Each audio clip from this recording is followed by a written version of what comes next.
Audio Jungle.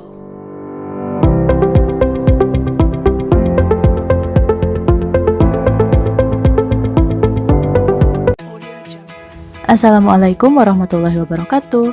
Hello everyone, welcome back to my YouTube channel. Today we are going to talk about narrative text, yang mana narrative text ini merupakan materi pembelajaran di kelas 9 Junior High School or SMP ya. Nah, sebelumnya mari kita lihat dulu kompetensi inti dan kompetensi dasarnya seperti apa. Well, inilah kompetensi intinya, yang mana di dalam kompetensi inti ini ada 4 kompetensi. Lalu untuk kompetensi dasarnya ada 2. Yang pertama yaitu memahami fungsi sosial, struktur teks, dan unsur kebahasaan dari teks naratif berbentuk cerita rakyat sesuai dengan konteks penggunaannya. Yang kedua, menangkap makna teks naratif, lisan dan tulis berbentuk cerita rakyat, pendek dan sederhana. Itulah kompetensi dasar yang harus kita capai dalam materi naratif teks kali ini. Selanjutnya, mari kita bahas apa sih naratif teks. Oke, di sini ada definition of narrative text, yang mana di sini disebutkan bahwa narrative text is a type of text that connects a series of events and contains both fiction and non-fiction stories. The two form of text use imaginative language and express emotion. Atau yang artinya, narrative text adalah jenis teks yang menghubungkan rangkaian kejadian dan berisi tentang cerita fiksi maupun non-fiksi. Dua bentuk teks tersebut menggunakan bahasa imajinatif dan mengekspresikan emosi. Itu adalah definisi dari narrative text. Let's see the function of narrative text. Di sini disebutkan bahwa the purpose of narrative text is to entertain the reader and tell a story that happened in the past. There are several types of narrative text, including legend, fairy tale, fable, a journey or a voyage, folk tales.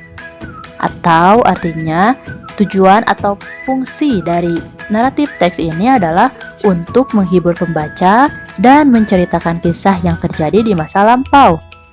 Yang mana ada beberapa jenis teks naratif, yang diantaranya adalah pertama legenda, kemudian dongeng, kemudian fable, perjalanan atau pelayaran, dan cerita rakyat. Let's see the generic structure of narrative text atau struktur umum dari teks naratif, yang mana teks naratif ini terdiri dari first orientation. This part is setting the beginning of the story and introducing the character, who, when, what, and where. Atau artinya, part ini adalah menyeting awal cerita dan memperkenalkan karakternya, tentang siapa, di mana, kapan, dan bagaimananya. Jadi, the first structure is orientation. And the second one is complication or problem, a series followed by other problem. In this section or in this part, describe the problem in the story and how the main character solved the problem. This section covers situation, activities or events that cause problems or complexities to their climax, which can be seen when a crisis a series. Yang artinya, di dalam part ini atau di dalam bagian ini menguraikan tentang masalah pada cerita dan bagaimana karakter utama menyelesaikan permasalahannya. Bagian ini meliputi situasi, kegiatan, atau kejadian-kejadian yang menimbulkan masalah sampai pada puncak klimaksnya yang dapat dilihat ketika krisis muncul. And then resolution. Crisis declines are usually for the better but can also be worse. Atau artinya krisis menurun, biasanya ke arah yang lebih baik namun dapat pula ke arah yang lebih buruk. Atau resolution ini bisa juga diartikan sebagai part yang dimana di dalam bagian ini mulai muncul solusi dari permasalahan klimaks yang terjadi. And the last section or the last structure is reorientation. Reorientation usually indicates the end of the story is usually a happy or sad ending. Reorientation ini biasanya menunjukkan akhir dari cerita, biasanya akhirnya itu menyenangkan atau menyedihkan.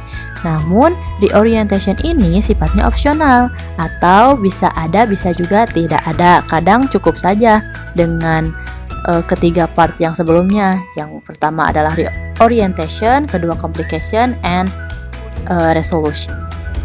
Well, next to unsur kebahasaan. Unsur kebahasaan yang ada di dalam narrative text. Yang pertama, using simple past tense. Ya, sudah jelas sekali ya, karena dari awal sudah dijelaskan bahwa narrative text itu adalah menceritakan kejadian yang sudah terjadi. It's mean harus menggunakan simple past tense. And the second, using noun phrase. Seperti beauty girl, the beast, the bad frog, etc. And then, using time connectives and conjunction atau kata hubung seperti however, later, and then, etc. And then, using adverb and adverbial phrases yang mana ini adalah menerangkan tempat dan waktu kejadian seperti once upon a time, a long time ago, dan lain-lain. And then using action verb atau kata kerja aksi, yang mana action verb ini menunjukkan satu kata aksi seperti stood, explain, smash, dan lain-lain. And the last, using saying and thinking verb, yang mana saying and thinking verb ini menunjukkan apa yang dirasakan, dipikirkan, atau dikatakan si karakter seperti told, realize, decide, dan banyak lagi. Itu adalah beberapa unsur kebahasaan yang ada di dalam narrative text.